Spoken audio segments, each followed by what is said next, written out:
Greetings, everyone. Um, Thank you, Megan, the organizers of this workshop and colloquia, um, uh, and a whole host of others at Michigan State. I am a Michigan State grad. Shout out to Michigan State. So this is a paper that I've been thinking through for a while. And so I'm presenting to you sort of my organizing thoughts here. And it's evolved since the time I've submitted. Um, so the paper starts back during COVID and Trump talked about the wet markets and the outright racism. I think he called COVID the Chinese virus. And so there was the linking of food and sort of immigrant pathologies, nothing new to the United States and to the history here. Um, in the 2024 presidential election, this trope arose again with this a Facebook post claiming that Haitians in I believe it's Ohio were eating cats and dogs. And so one of the things that has always motivated me is trying to understand people's willingness to believe such things. And so this paper began as that, but as I gone through it, I sort of have some questions about myself, and so there's some questions about ourselves we'll ask. So let me just get to it. Right. So Donald Trump begins in 2024 with that election of eating Haitians are eating cats and dogs, right? He says this on the presidential stage in the presidential election at the debate. Now, the title of the talk comes from a right-wing activist, Laura Loomer, who is an anti-Semite, well known here, and also has the air of the president. And while the election was going on, she made the claim that the White House would smell like curry if Kamala Harris was elected. And so here is where the two of these, along with what happened before, got me thinking about food and food practices and the ways in which they construct others and the way that's embedded in others. So the final quote here is from an article by NPR talking about the cassava leaf and cassava root. It's a plant. I know it because my mother is Western African. She's from Liberia and cooks cassava all the time, right? To cassava it has a lot of cyanide in it, and so there are traditional practices that are done in order to make it actually edible. So in this article, this is on NPR. They mentioned they ask whether or not whether intentional or not, women make cassava safe to eat when they soak it over time. When they soak the roots over time, water degrades the cyanide found in the bitter varieties of the plant. And so here is a questioning of the kinds of cultural practices that my mother has engaged in and her people have engaged in for centuries. And what that practice does in terms of making food safe and edible. And so it's capturing this transformation of something of nature that's inedible and then transforming it into edible. And that practice is what opens up a different world of what counts as food. And so the easy claim here is to go after Trump and sort of construct Trump as a racist. But I think the harder claim here is to sort of open up the world of what counts as food and talk about how traditional practices actually open up this world. And so do something like bushmeat or insects, do those now open up, are those possibilities for food, what counts as food, um, because the practices that are associated with preparing them show us the possibilities for what can be food. Um, so I don't want to merely argue that Trump is just engaging in food racism, right? Trump is actually erasing a whole host of cultural knowledge systems around food preparation, preservation, and safety. And so when he makes that claim, what he's obscuring is worlds of indigenous knowledge that open up what can be edible. And so he's obscuring knowledge that makes foods like insects or bushmeat are perfectly safe to eat through preparation and practice. And so the move here isn't claiming that Trump is a racist. It's sort of asking us, are are we are we somehow in agreement with the sentiments, the cooking that's undergirding Trump's statement? Would we eat bushmeat? Would we eat insects? Um, is he activating something in the cultural milieu that's not just about the surface level racism, but about the sort of the racialized meta agreement? Um, Um, so one thing this does is sort of collapse all non-Western food into these racist caricature. Um, right. So, bushmeat or meats that are not Western, such as monkey or porcupines. Um, and so this image here is this slide here is about contrasting sort of non-Western and Western meats. So bushmeat is colloquially known as uncaught. It's wild animals that are caught for their meat. The CDC actually has a warning on its website about the importation and the safety of eating bushmeat. Game meat, which is also the capturing and of wild animals for their meat, something like bear or elk, has a very different connotation to it. So you look up on the CDC's website, and it doesn't have a warning or anything. So the definitions of these two terms are broadly the same. They're wild caught meat, meat that are caught of animals that are not domesticated, that are used for consumption.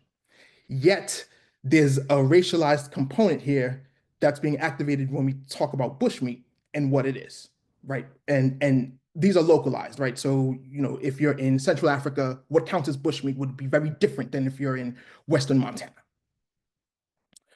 And so here's where we can start to extend the racial contract from Mills. Charles Mills's text, The Racial Contract, offers a framework for understanding how Western political systems, Western political theory constructs others uh, through through these slight refractions. And so in the text, he talks about um, Western theorists sort of slightly avoiding histories of racism, histories of domination, histories of colonialism, in order to articulate a theory of the state and a theory of human that sort of is clean and well cut, excised of the sort of the moral hazards and the moral harms. In doing so, what you really do is you get an implicit racial contract, right? You get an implicit racial structure because the world is structured through a colonized history. Black and brown people and those that are non-Western have existed at the margins and are subjugated by uh, Eurocentric ideas, Eurocentric thinking, Eurocentric practices, and Eurocentric foods. So we can extend that sort of framing here to Trump. But before we jump to call Trump a racist, and which he is, I do want to acknowledge something. People do eat bushmeat, right? It is a significant source of protein.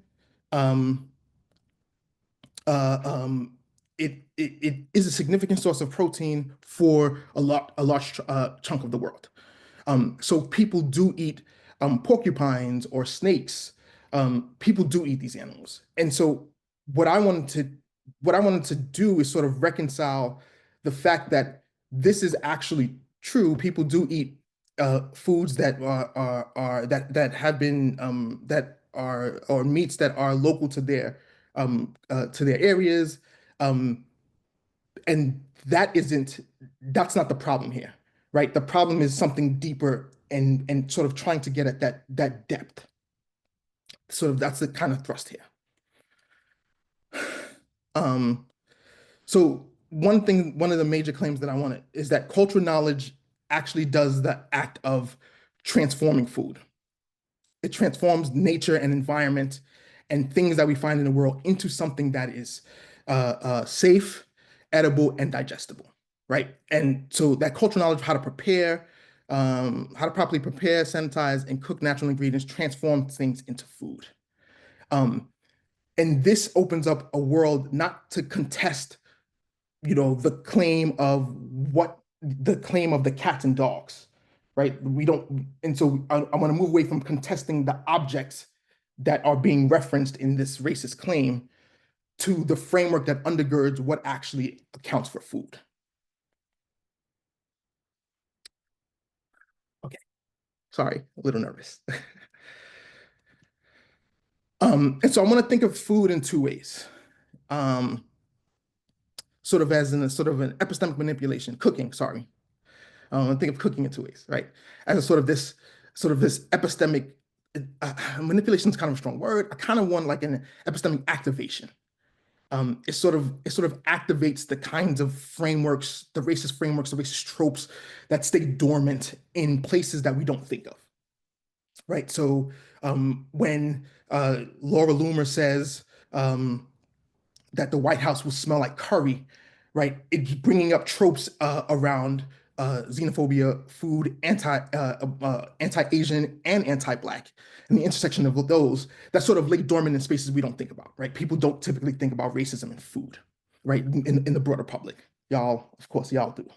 Um, but so there's something about the epistemic claim there, and what it activates in the world. But when we're talking about cooking, we're still talking about a practice, a skill, and knowledge associated with that. And so there's a knowledge in knowing how to cure meat. There's a knowledge in knowing how to prevent microbial transmission of organisms, right? There's a knowledge in knowing how to make sure you can preserve food in spaces where you don't have a refrigerator or you don't have the kinds of technologies that we have in the West, right? So there's a sort of a practical knowledge, right? Kind of phronesis, if you will, that also undergirds this our food knowledge and our food practices.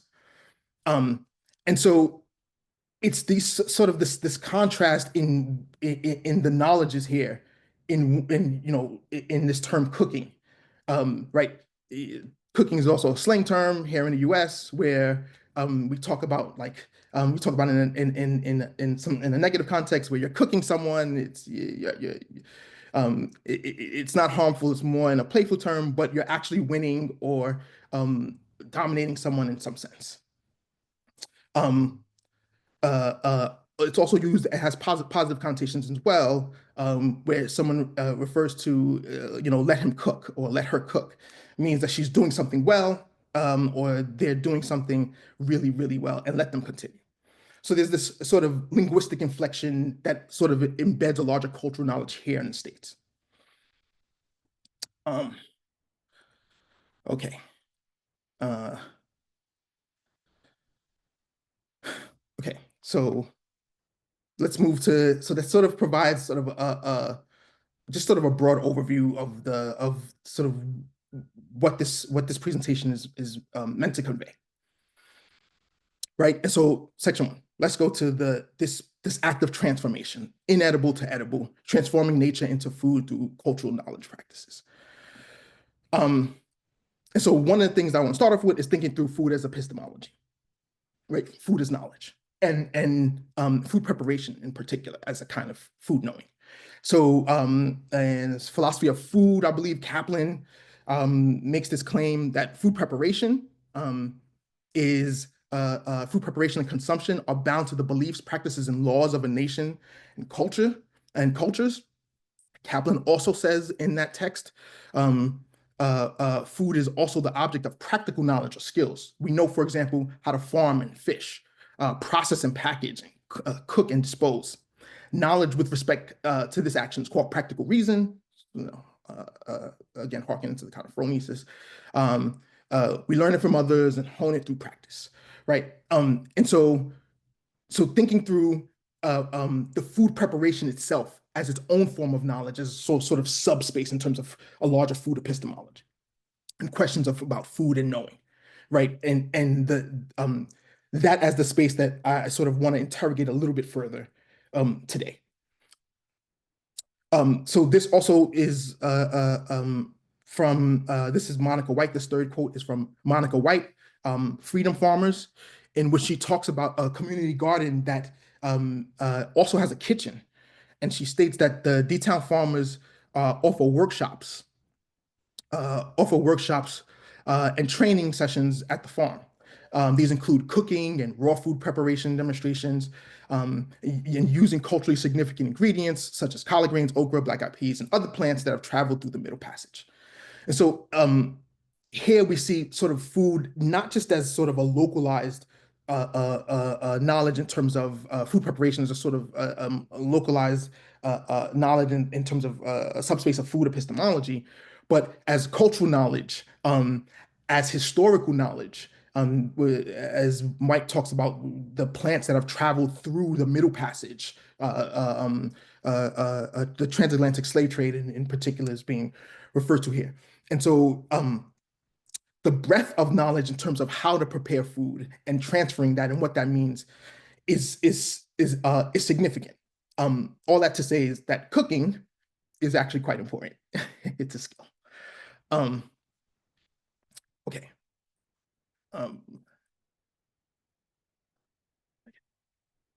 So in that prior slide, we looked at food as a sort of a traditional way of traditional as a broader like food epistemology in a more Western framework, right? But in indigenous frameworks, and food is part of a larger cultural ecological knowledge, right? Like my mother knows how to cook cassava, the whole plant without poisoning us, um, and so in this regard, we can see food as part of a larger traditional ecological knowledge. And food preparation is part of that. So this is Enrique Salmon. He writes about his practice is his knowledge growing up. He says, quote, I had helped collect beans from their semi-dried and dried encasements hanging from their stalks. This kind of tactile knowledge contributed to my overall library of food-related knowledge. Strangely, um, I would not be able to identify the source of my food understanding from my childhood. I just simply knew it. It has become part of the volumes of library of traditional knowledge encoded in my language of family experiences and added later to during the interactions with land-based indigenous peoples. Um, and so here we see Salmon is talking about his engagement with the environment and how that's part of a broader ecological knowledge. In the He's not the only one. So food preparation as traditional ecological knowledge is Robin Wall Kimmerer's Braiding Sweetgrass, the three sisters, corn squash, and I forgot the third sister. Okay, they would Beans. kill beans. Ah, so sorry. They would kill me. Um, and in Maple Nation, the subsection of the book where she goes through maple harvesting and the significance of maple harvesting and the maple houses. And Leah Penniman, Farming While Black, where she goes through a range of Afro-Indigenous practices of cultivating the land itself and cooking and preparation practices for cooking the food. And so also shout out to Alex Plakius, who in her book, Thinking Through Food, oh, she's probably gonna kill me. She makes a note of macaws in Japan that wash sweet potatoes, wash in quotation marks, that sort of clean sweet potatoes, an act of preparation for eating. So this act of preparation, so that last one with the macaws opens up preparatory practices and the knowing how to transform something from nature to edible as not even just a human skill, right? So we're not anthropocentric here, right? Like non-humans in the non-human world also know how to do this. And so it's this framework, the traditional ecological knowledge is the framework that I would use. But I just wanted to sort of present how food preparation as this space of a larger understanding of food knowledge, or a larger question about food epistemologies is critical, and we can see this through different kinds of epistemological frameworks, different ways of knowing the world. Okay. Sorry, I have two computers and two presentations, notes on one. So again, apologize if it seems kind of disjointed. Now, okay, why is this important? So all this food preparations, food knowing, what is important, what is significance? Because food preparation makes food safe, it makes food edible, and it makes food digestible. Um, And so, what does this mean? It means that cassava has large amounts of cyanide. If you eat it raw, you could potentially kill yourself, right? If you continuously eat copious amounts, right? And if it's part of a natural diet or a daily diet, it's part of a staple food for a community, it is harmful. Um, what else does food preparation do? It preserves macronutrients. So ogi is it's a Nigerian fermented like porridge, um, and the fermentation process actually helps preserve nutrients and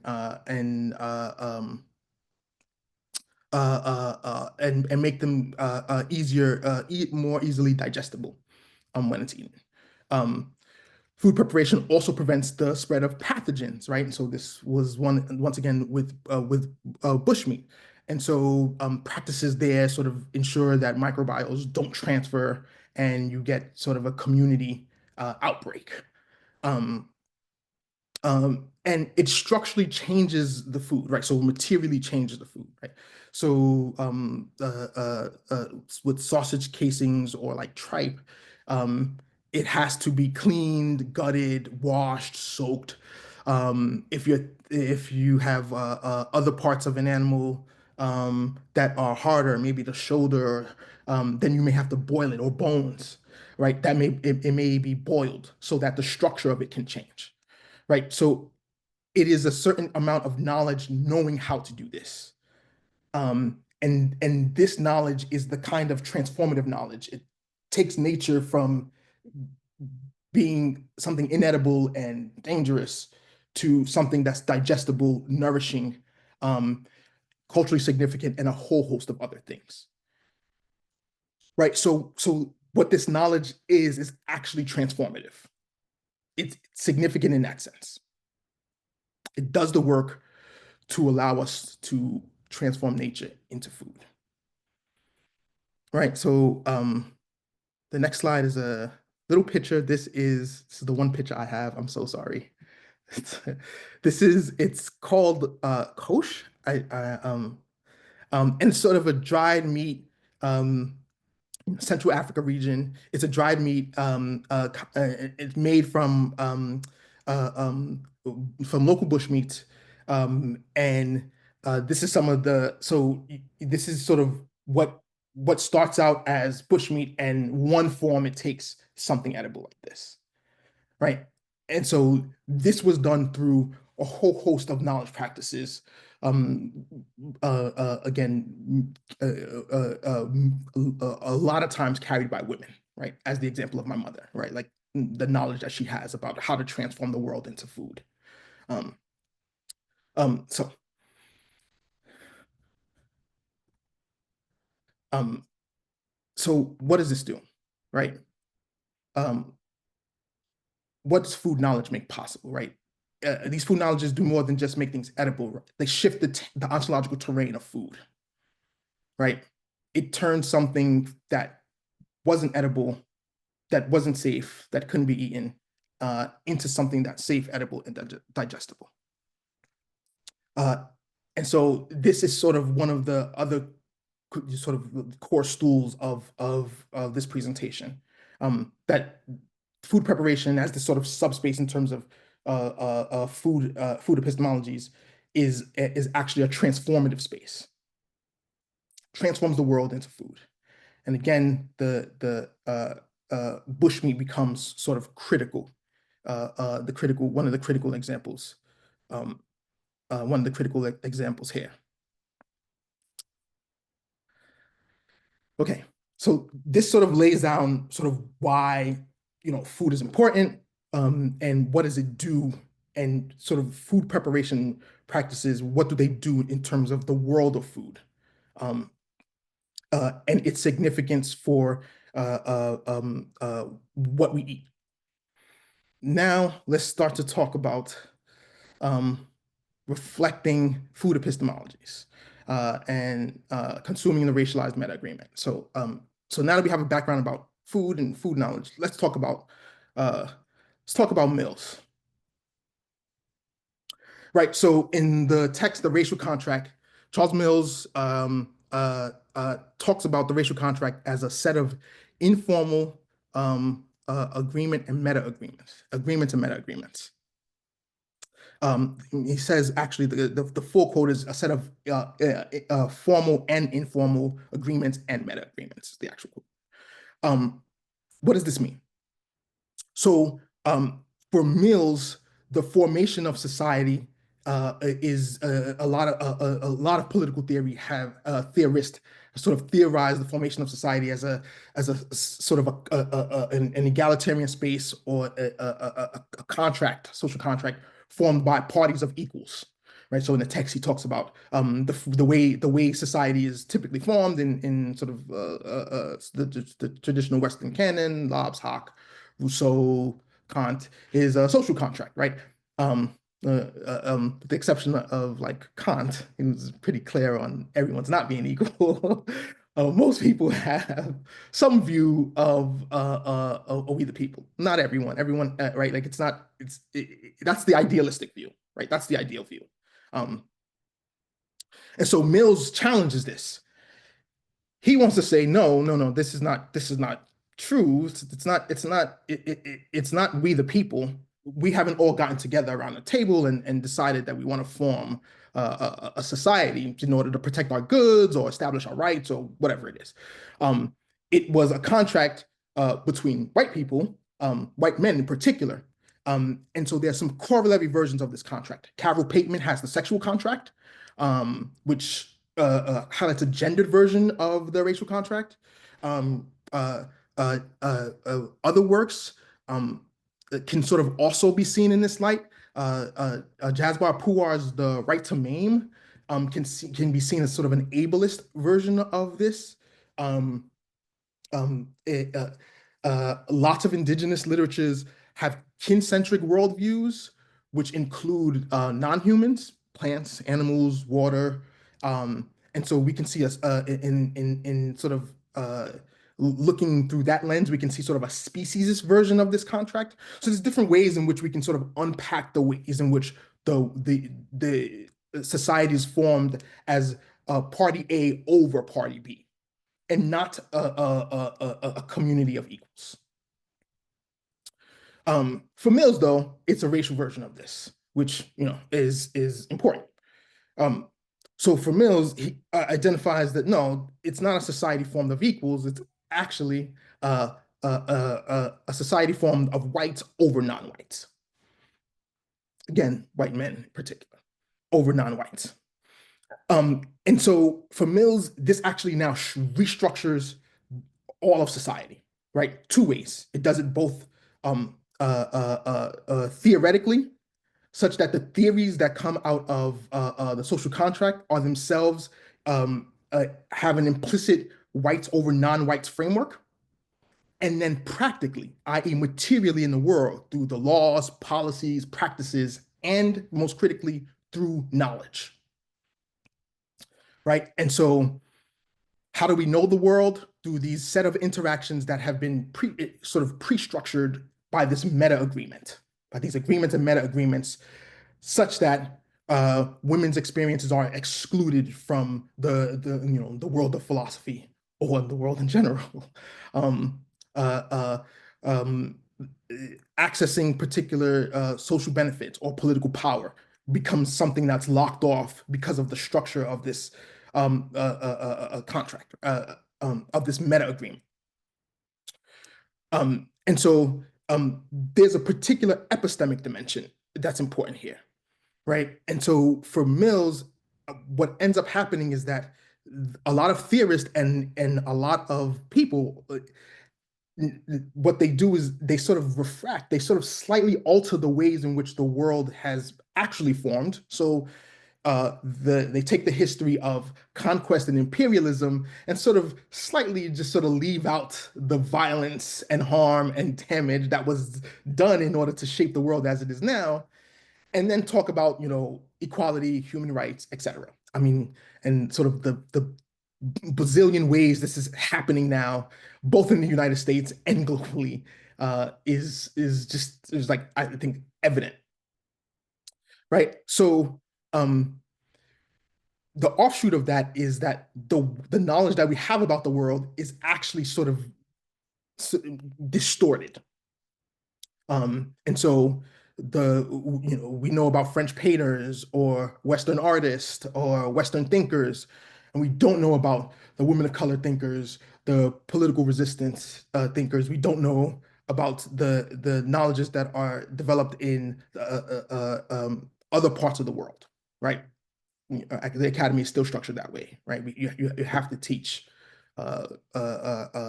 Western traditions, and then if you're lucky, you get a breadth of the rest of the world, and how much knowledge is out there. So it is this epistemic dimension that now made me think, okay, well, we saw Kaplan talk about some of the ways in which food preparation happens, but that doesn't have that doesn't take into account a racial contract. Here's a sort of a neutral take on the world.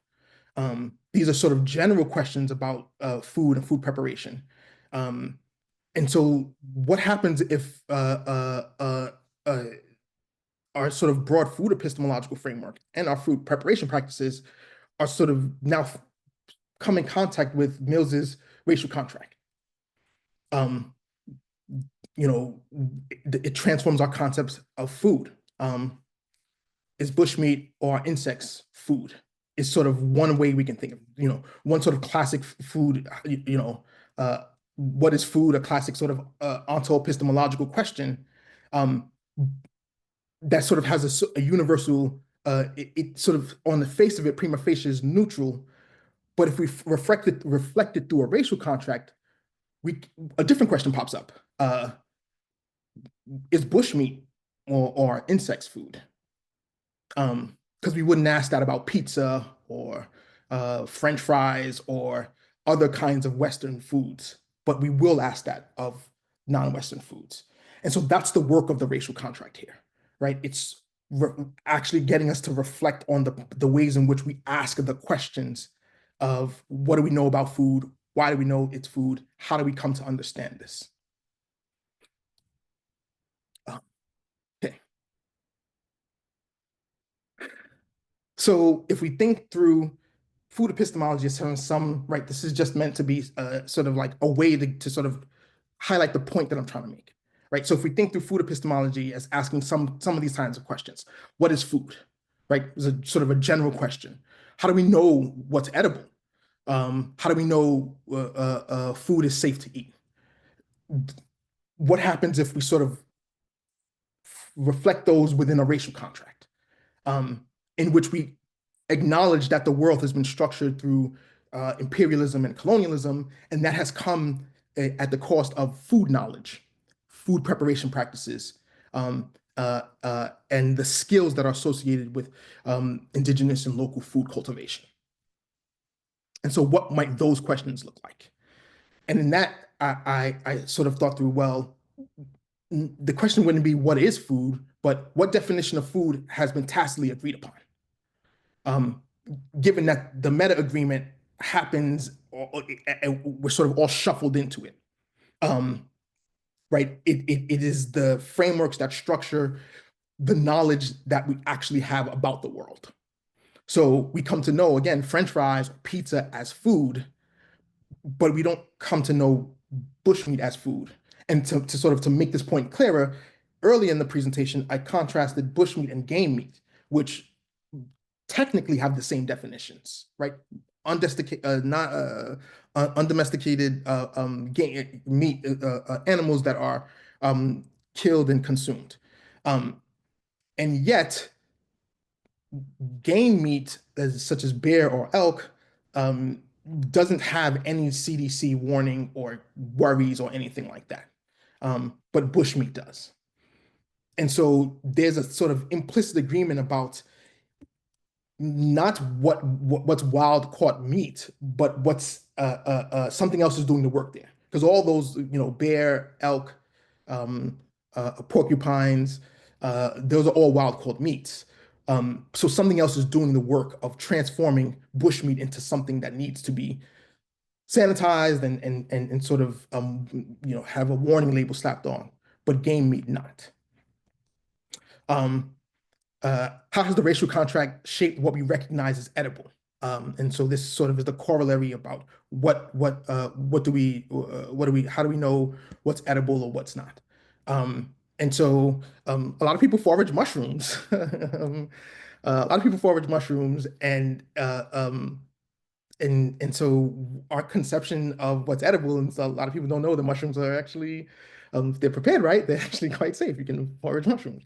Um, and so the questions about the ways in which the larger social epistemic milieu has shaped what we count as food, and how do we actually, the tools that we have to recognize what counts as food. Um, and then this last one, how do we know food is safe to eat? And that sort of is kind of seemingly a neutral question that gets reflected. How do we know food is safe to eat? And this is where we come back to our practices um, of, of food preparation and the knowledge that's in it. And so the question that I ask all of y'all in the audience, all y'all that are here, would you eat cassava would you believe cassava is safe to eat if it was prepared? You knew it was prepared using traditional methods. So we just reviewed a bunch of slides. Um, we just reviewed a bunch of information. And so just as a broad question, would you believe it was safe to eat? Okay, now cassava is easy, it's a plant. So you might be like, that's okay. You might be might be feeling, you might feel okay with the cassava, right? It's a plant. Okay. What about bushmeat? This gets a little more dicey. Um, right? Would you believe bushmeat is safe to eat if it was prepared using traditional knowledge? If not, what's the bar that it would have to clear in order for you to eat? And so this is the part, so this was the shift as I was researching this and I was doing this, that I'm like, would I eat bushmeat? This is a serious question. Like, would I eat bushmeat? I didn't grow up where my mother grew up, right? My mother grew up on the land, and she knows drew water. She knows how to do all that.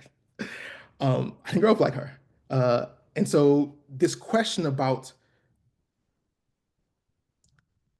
the what makes food safe to eat and the knowledge that we need to have to undergird it, and how that knowledge is filtered through a racial framework. That's the point that I wanted to get at, right? That's the sort of central point that I want to press upon. Um, and it's not just a sort of an epistemic point. There's no moral judgment here either. It's not about what we willing to eat. It's about bringing out our own epistemic inclinations and sort of trying to unpack, would we eat that? Would we not eat that? Why? And what knowledge undergirds that?